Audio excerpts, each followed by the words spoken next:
Hey, have you ever thought about the difference between love marriage and arranged marriage? Yeah, I have. In love marriage, couples choose to marry each other based on their feelings of love, while in arranged marriage, their families arrange the marriage for them. Right, but why would someone choose an arranged marriage over a love marriage? Well, there are different reasons. In some cultures, arranged marriages are considered more traditional and culturally appropriate.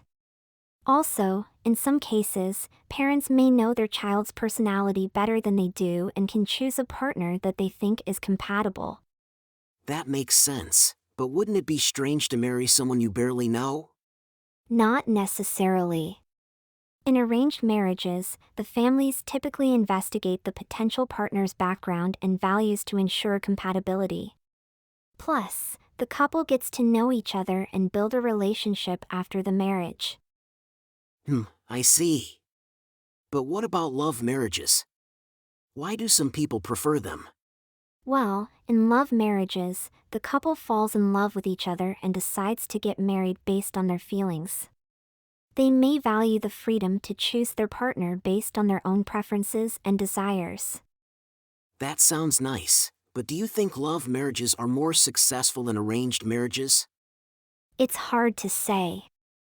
Both types of marriages have their own advantages and disadvantages. Arranged marriages may have a stronger support system from their families, while love marriages may have a stronger emotional connection between the couple. That's a good point. But ultimately, don't you think it's important to marry someone you truly love? Of course, love is important in any relationship. But whether you choose an arranged marriage or a love marriage, it's important to have mutual respect, communication, and understanding in order for the relationship to thrive. Yeah, that makes sense. Thanks for explaining the differences between love and arranged marriages to me. No problem. It's an interesting topic to think about. Hey, have you ever thought about the pros and cons of arranged marriages? Yeah, I have. Arranged marriages can have their advantages and disadvantages. What are some of the advantages? Well, in arranged marriages, the family plays a big role in selecting a partner for their child. This means that the couple can rely on their family's guidance and support throughout their marriage. That sounds nice. What else?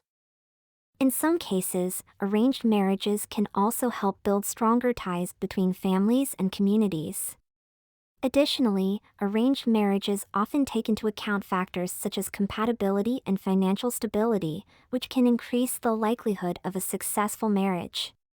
Those all sound like good things. But what about the cons?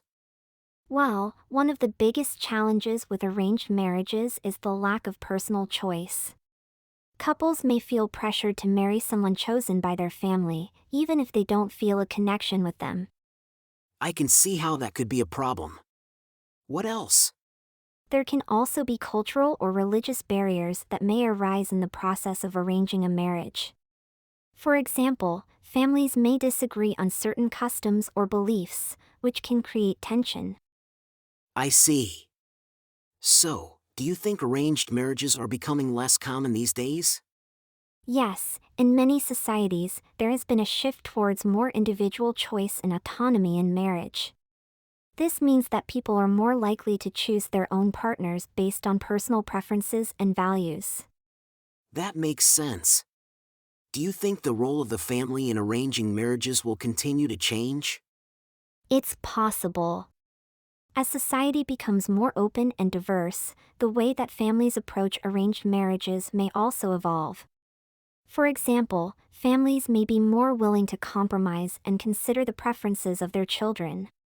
That's interesting. Do you think arranged marriages will ever completely disappear? It's hard to say. Arranged marriages have been a part of many cultures for centuries, and they may continue to be a viable option for some families. However, it's also important to recognize that everyone deserves the right to choose their own partner and make their own decisions about their life. I agree. Well, thanks for explaining all of this to me. No problem. It's an important topic to think about.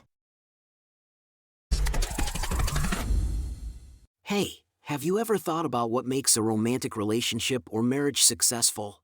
Yeah, I have.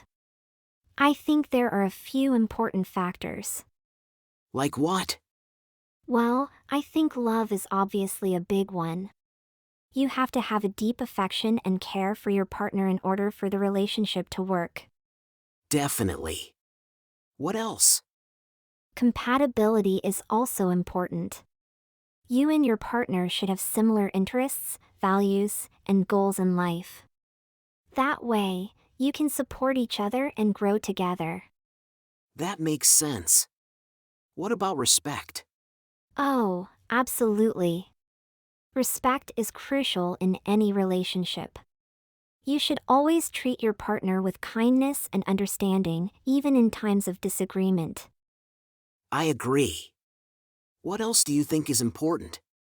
Sharing core values is another important factor. For example, if you and your partner have different religious or political beliefs, it can be difficult to navigate those differences in the long term. That's a good point. Do you think there are any other important factors? Well, I think it's important to agree on the form of marriage that you both want. Some people might prefer a traditional marriage, while others might want to pursue something more unconventional. As long as both parties respect and agree on the form of marriage, it can be successful. That's a good point. What do you think happens if there isn't agreement or respect in choosing the form of marriage? It can lead to a lot of tension and disagreements down the line. If one partner feels pressured into a certain type of marriage or doesn't have their voice heard, it can cause a lot of resentment and unhappiness. That makes sense. Do you think these factors are the same for everyone, or do they vary from person to person? I think they can vary somewhat from person to person, depending on their individual values and beliefs. However, I think most successful relationships and marriages have at least some combination of these factors. That's a good point. Well, thanks for discussing this with me. No problem. It's always important to think about what makes a successful relationship. Hey, have you ever thought about the impact of culture and tradition on arranged marriage? Yes, I have. I think it's a really interesting topic. Do you think culture and tradition affect how the parties express love and commitment in a marriage? Definitely. I think the way we're brought up and the cultural expectations placed on us can influence how we view love and commitment. Can you give me an example? Sure. In some cultures, it's more important to show respect and honor to your family than it is to express love to your partner. So even in a marriage that was arranged by your family, you might feel more compelled to follow certain cultural expectations and not necessarily focus on expressing your love for your partner. That's really interesting. Do you think this can be a barrier to love and intimacy in arranged marriages? It's definitely possible. When you have cultural expectations that prioritize family over individual relationships, it can be harder to form a deep and meaningful connection with your partner. But I also think that arranged marriages can work really well, even with these cultural expectations in place. How so? Well, in some cultures, arranged marriages are seen as a way to bring together families and build strong social connections. So while the focus might not be on individual love and romance, the marriage can still be successful because it benefits the larger community. That's a good point.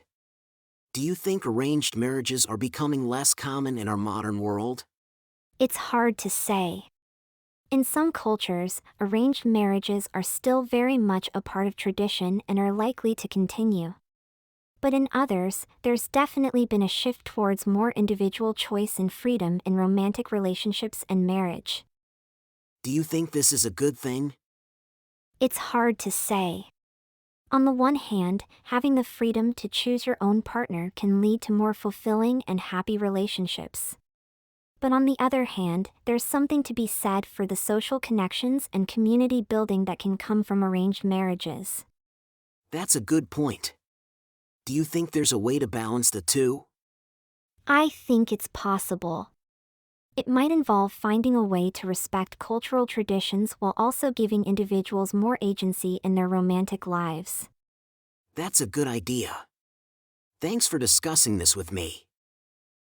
Of course. It's an interesting topic to think about.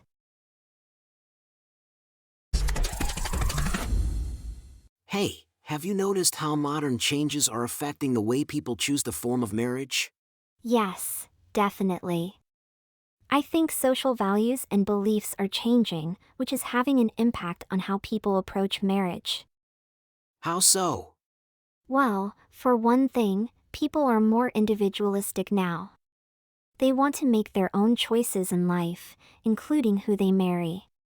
They don't want to feel like their parents or society is dictating their romantic lives. That's true. I've also noticed that online dating apps have become really popular, which makes it easier for people to find a partner that they're compatible with. Exactly. Online dating has made it possible for people to connect with others who they might never have met otherwise. It's also given people more options to choose from, which can be both good and bad. How so? Well, on the one hand, having more options can be great because it gives you a better chance of finding someone who's truly compatible with you. But on the other hand, it can also lead to a lot of indecision and a feeling that there's always someone better out there. That's a good point. Do you think these changes in perceptions of love and marriage are a good thing? It's hard to say. On the one hand, people are freer now to choose a partner who makes them truly happy. But on the other hand, the focus on individualism can sometimes lead to a lack of commitment and stability in relationships. What do you mean? Well, when people are constantly looking for the next best thing, it can be hard to stay committed to one person. And with the rise of online dating apps, people might feel like they have endless options and not enough reason to commit to just one person. That's a good point. But don't you think that people are still looking for love and connection, even with all these changes? Absolutely. I think the desire for love and connection is still as strong as ever. But the way people approach finding that love and connection might be changing. What do you think the future of marriage looks like, with all these changes happening? It's hard to say for sure, but I think we'll continue to see a focus on individual choice and freedom in relationships. People will want to be with partners who make them truly happy and who they have a strong connection with. That makes sense. Thanks for discussing this with me. Anytime. It's an interesting topic to think about.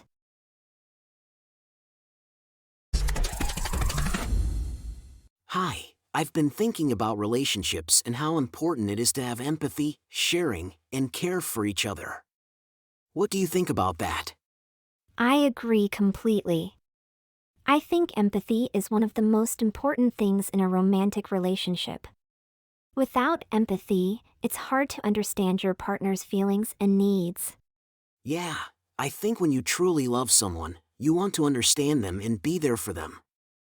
What are some ways we can show empathy in our relationships? Well, one way is to actively listen to our partner. When they're talking, we should try to understand what they're saying and how they're feeling. We can also put ourselves in their shoes and try to imagine how they're feeling. That's a good point. What about sharing? How important is that in a relationship? I think sharing is very important too. When we share with our partners, it shows that we trust them and are willing to be vulnerable with them. It can also deepen our connection with them. I agree. And when we care for each other, we're making an effort to support and help each other. What are some ways we can show care in a relationship? We can do things like helping out with household chores or running errands for our partner. We can also be there for them when they're going through a tough time and offer emotional support and encouragement.